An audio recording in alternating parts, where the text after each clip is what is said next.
আমাদের প্রত্যেকের বাড়িতে এসি রিমোট বা টিভি রিমোট থাকে, যেগুলো আমরা প্রত্যেকদিন ব্যবহার করি। তবে এত পরিমাণে ময়লা জমে, আমরা কোনো কিছু দিয়ে পরিষ্কার করতে গেলে ভয় পাই যে জল লেগে যাবে।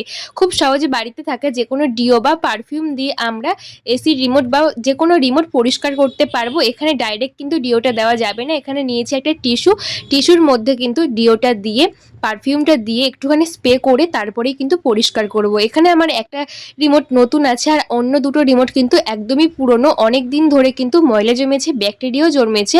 তো আমরা যদি এই রিমোটে হাত দিয়ে আবার কোনো খাবার দাবার খাই, তখন কিন্তু ব্যাকটেরিয়া আমাদের পেটে চলে যাবে। সেক্ষেত্রে কিন্তু শরীর খারাপ হওয়ার চান্স থাকে। তাই সবসময় রিমোটটা পরিষ্কার করা দরকার, কারণ আমাদের বাড়িতে বাচ্চারা বড়রা প্রত্যেকেই টিভি দেখে, সেই হাতে আবার কখনো খাবার দাবারও খাই। তাই কিন্তু এই সহজ পদ্ধতি অ্যাপ্লাই করে রিমোটগুলো পরিষ্কার করে নিও। একটুখানি স্প্রে করে মুছলেই কিন্তু একদম নতুনের মতো পরিষ্কার হয়ে যাবে।